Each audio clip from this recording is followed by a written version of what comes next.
Ahí puse a grabar. Ah, Ahí puse a grabar.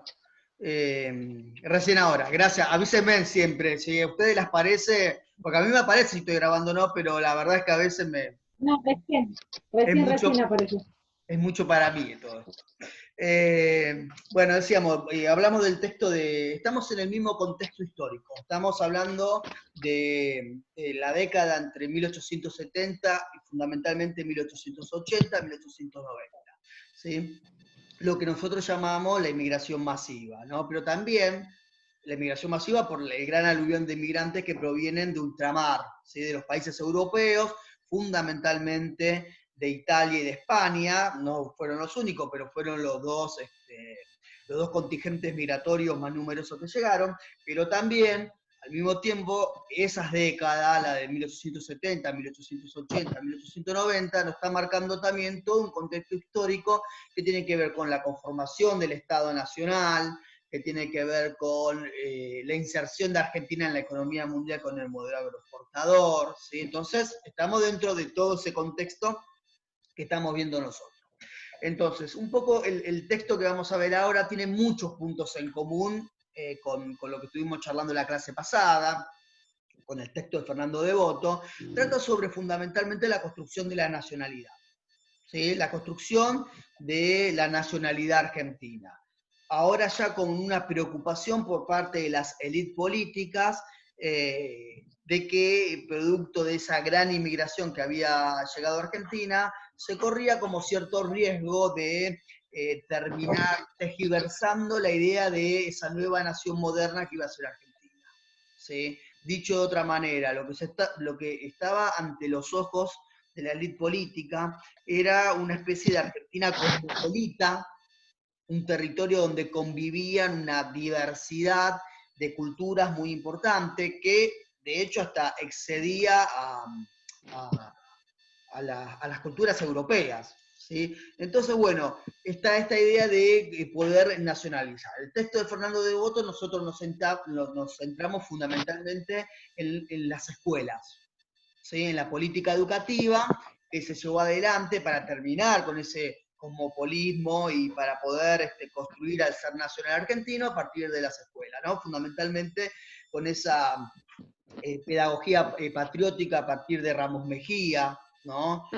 Como presidente, como director del Consejo Nacional de Educación, que se había creado en la década del 80.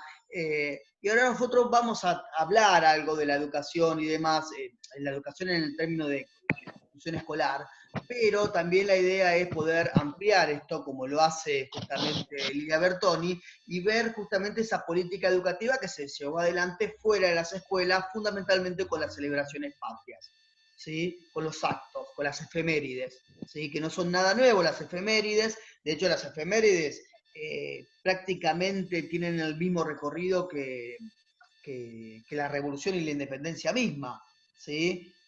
Como manera de conmemorar a partir de la independencia, se empezó a llevar adelante actos, ¿no? Que representaban esas fechas, sobre todo la del 25 de mayo y la del 9 de julio. Después se fue llevando otra fecha, se fueron, ¿no? Anexando otras fechas patrias y demás, pero el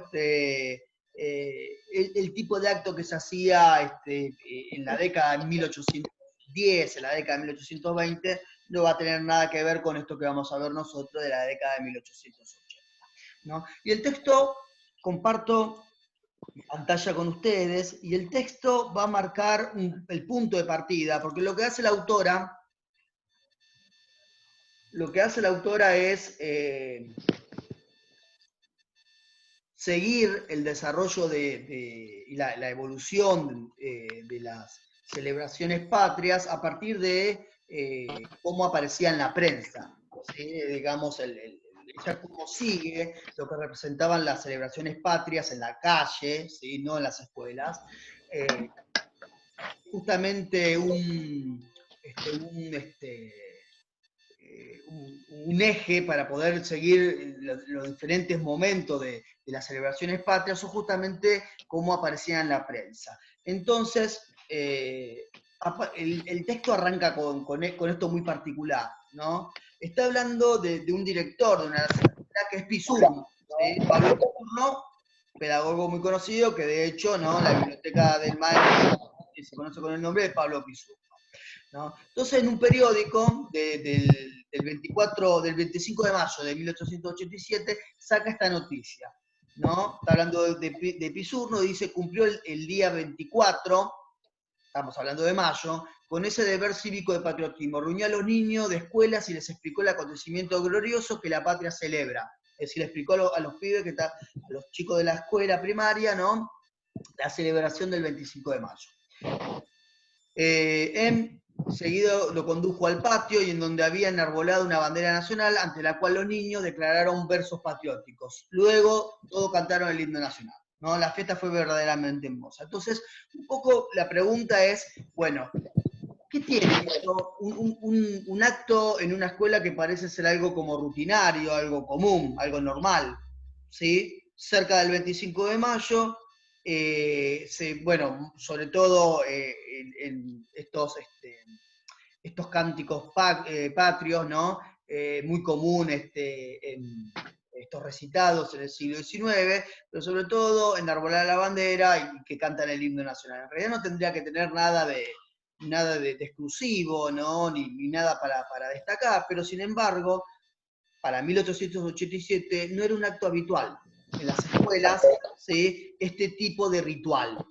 Esto de que en torno, alrededor de una fecha patria, que se cante el himno nacional, que se hice la bandera y demás, ¿sí? Entonces esto aparece como algo novedoso, y en realidad digamos, la escuela todavía no cumplía, ¿sí?, o no eran un ámbito asociado con lo que es la simbología patria, ¿sí? Todavía no lo era, estaba muy lejos de ellos, ¿no? Entonces, lo que ve el redactor del periódico, que es la prensa, ¿sí?, lo que ve es que, bueno, la escuela es uno de los caminos, uno de los canales, por decirlo de alguna manera, donde se puede llevar adelante la construcción de esa nacionalidad, ¿sí? Entonces, por ejemplo, ¿no?, en este texto que aparece acá, otro fragmento del diario de la época, dice, hace falta la restauración de la fiesta de otros tiempos en la que los millares de niños de las escuelas saludaban a la salida del sol de mayo de las plazas públicas entonando la canción patria. Esta ceremonia enseñaban a los argentinos de la primera edad a sentir los estremecimientos del fervoroso amor a la patria. El pueblo entero participaba de la misma emoción. Es un culto sagrado que nunca debiera abandonarse. Esto lo está planteando el periódico, ¿sí?, el periódico en el 87, donde, bueno, se está empezando a destacar, primero, las celebraciones patrias, y por el otro lado, justamente lo que tiene que ver con la escuela como institución que puede llevar adelante este tipo de acontecer nacional. Entonces está claro de que desde 1887 lo que comienza a haber es un esfuerzo por revitalizar las fiestas, ¿sí?, que comenzaron a desembocar en grandes celebraciones conmemorativas, donde hay también a la par de esas celebraciones conmemorativas, se lleva adelante toda una acción por parte del Estado, una acción material, ¿no?, donde los referentes materiales que van de los museos hasta los monumentos, la construcción de diferentes monumentos, nombre de las calles, bueno, comienza toda una acción por parte del Estado que excede claramente a la escuela como institución educativa, ¿no?, donde lo que se trata de hacer es justamente construir a ese ser nacional, ¿no? Entonces, entre 1800, lo que había ocurrido era lo siguiente: ¿por qué está esta necesidad de la construcción de la nacionalidad, ¿sí?, del ser nacional, del ser argentino?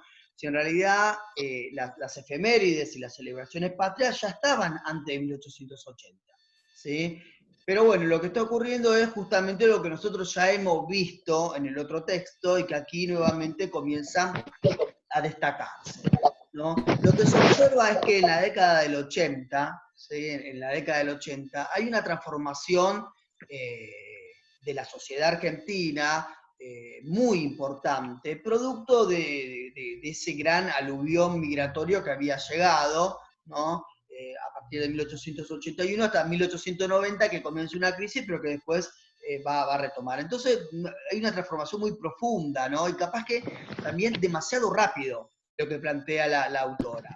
Entonces, aparte de eso, esa transformación que podría haber sido a los ojos de la élite para bien, porque de hecho impulsar el arribo de inmigrantes europeos, lo que buscaba era justamente que haya una modernización del país, primero poder poblar a la Argentina, ¿no? Pero por el otro lado también se buscaba esa transformación de la cultura y demás. Pero evidentemente, como ya lo hemos dicho en la clase anterior, no vinieron los inmigrantes, su mayoría de los inmigrantes, o esa inmigración deseada. Entonces, por un lado, lo que comienzan a venir es esa inmigración que es indeseable, ¿sí? La inmigración indeseable sería de esa parte de Europa que la élite en su gran mayoría no quería que lleguen, y menos de manera masiva, como italianos, españoles, ¿no? Y algún tipo de inmigración que inclusive es considerada como extraña, ¿no? En términos culturales, como puede ser el caso de la inmigración árabe, los sirio-libaneses fueron un contingente migratorio muy importante de esa época, pero también los judíos, la migración de judíos provenientes de Rusia fue muy importante y era considerado hasta inclusive una amenaza, ¿no? Si se quiere. Y dentro de esa transformación social, aparece, de ese grupo de inmigrante indeseable, aparece, bueno, ese peligro que representaba la migración italiana, ¿no? Que nosotros lo hemos visto en Devoto y que Lilia Bertoni lo vuelve a destacar acá. Eh, ya la clase pasada yo había adelantado algo, ¿no? Que Devoto no menciona, pero que Lilia Bertoni sí, y tiene que ver con que hay que ver también esta idea de la Gran Italia, primero, ¿no? De una Gran Italia que se expandía más allá de los territorios normales de Italia, ¿no? Nosotros habíamos comentado algo que tenía que ver con el reparto de África en 1885, donde Italia formó parte de ese reparto de África. Pero también, muy particularmente, el mismo año 1885, un senador italiano, Boccardo, ¿sí? Menciona y expone un artículo donde le pedía al gobierno italiano que tuviera mayor presencia en las colonias esporádicas, espontáneas, digo, ¿no? En esas colonias espontáneas. ¿Qué eran las colonias espontáneas? Bueno, eran las colonias donde los inmigrantes italianos habían llegado, Uruguay, Argentina, ¿sí? Regiones de Brasil. Entonces ahí eran espontáneas porque no se había dado a partir de una dominación, ¿sí? No se había dado a partir de una conquista, pero de todas maneras lo consideraban colonias italianas. Entonces, todo ese contexto, ¿no? La gran cantidad de italianos que habían llegado al país, sumado a las acciones políticas de la misma Italia y demás, llevaron a cierto temor que ya Sarmiento 4 años antes, porque estamos hablando de 1885, ya Sarmiento en 1881 había comenzado a sacar una serie de artículos que yo se lo dejé a ustedes, ¿no?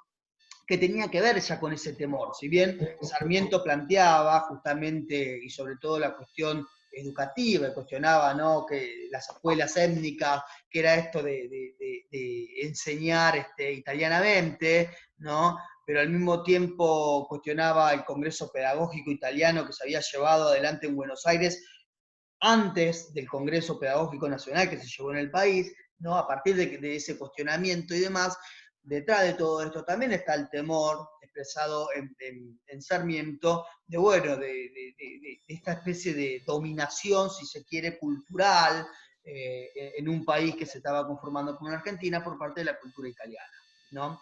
Con los diferentes argumentos que utiliza Sarmiento dentro de sus artículos, ¿no? Como en realidad los argumentos que utiliza Sarmiento es fundamentalmente argumentos que lo que tratan de hacer es remover la conciencia de esos padres italianos que enviaban a sus hijos a escuelas étnicas, ¿no? Entre otros argumentos, el primero, el tipo de enseñanza que brindaban las escuelas públicas del país con las escuelas étnicas, ¿no? Que iban desde los docentes, qué tipo de docente enseñaban en las escuelas étnicas y qué tipo de docente enseñaban, que eran preparados, ¿no? Para las escuelas públicas. Pero también iban, por ejemplo, argumentos de tipos económicos, ¿no? Porque, por ejemplo, Sarmiento plantea de que, bueno, al comenzar el año, todas las familias tienen que pagar, tienen que poner un dinero, que parte de ese dinero iba destinado a la educación, obligatoria primaria. Entonces, esas familias italianas terminaban pagando 2 veces lo mismo, porque por más que manden después a escuelas étnicas, más allá de eso, tenían que pagar ese tipo de canon, ese tipo de impuesto que era obligatorio para todos los que vivían aquí, ¿no? Entonces, por un lado aparece esa idea de la Gran Italia, y finalmente también dentro de esa gran transformación social, y podríamos decir política, también aparece de que la élite extranjera, porque ya hay una élite extranjera, está la élite nacional, la élite política, la oligarquía, pero también hay una élite extranjera de poderosos italianos, inmigrantes italianos o españoles que han llegado a la Argentina y se han instalado. Entonces ya comienza a haber una presión de la élite extranjera, que el punto, digamos, el punto máximo de esa presión de la élite extranjera hacia la élite nacional, digo, ¿no? Ese punto de presión muy, muy fuerte tiene su punto, su clímax en 1890. En 1890 hay un levantamiento, ¿no? Entre comillas, una revolución, ¿sí? Una revolución, un levantamiento, la revolución del parque conocida, donde, bueno, se levantan en contra de esa oligarquía que estaba gobernando el país y demás, que de hecho termina renunciando el presidente, que es Pérez Selman, termina renunciando en 1890, y gran parte de los que se levantaron eran hijos de inmigrantes, gran parte, ¿sí? Era esa descendencia, ¿no? De esos hijos de inmigrantes y demás. Entonces, que vendría a formar parte, ¿no? de esa especie de élite extranjera que aparece acá. Entonces, hay toda una transformación muy, muy importante que se está viviendo en el país, y por eso se lleva adelante esta preocupación de construir al zar nacional, ¿no? Que nosotros lo hemos trabajado, lo hemos hablado. Entonces, la tradicional imagen positiva, ¿no? De la inmigración se comenzó a matizar, ¿no? Se comenzó a matizar ya con agresiones y con reticencia con respecto a la inmigración. Que esto ya lo hemos hablado y lo hemos visto de la literatura, ¿no? Un poco de cómo se fue construyendo, ¿no? Esa idea y cómo se fue retomando, de hecho, elementos que ahora harían a la nueva, los nuevos componentes del ser nacional, como era la figura del gaucho, inclusive la figura del mismo nativo y demás, ¿no? Para poder configurarlo. Entonces, comienzan todo en este mismo contexto. En este mismo contexto se van a ir dando esas celebraciones patrias. Entonces, bien, acá un poco y esto tiene que ver mucho con una de las consignas que ustedes tienen dentro del trabajo. Yo le decía recién de que las celebraciones patrias no nacen en 1880, son de antes, son de hecho del mismo momento que hay una declaración de independencia y demás, comienza a conmemorarse, ¿no? Las hazañas, sobre todo el 25 de mayo y el 9 de julio. ¿Sí? Después irán sumando las diferentes batallas por la independencia y demás, ¿no? Entonces, hay una manera de celebrar, sobre todo esas dos fechas, esas dos efemérides, que llega hasta 1870, hasta 1880 incluso, pero ya a partir de 1880 esto se va a modificar claramente, ¿sí? Entonces comencemos con las celebraciones hasta 1870.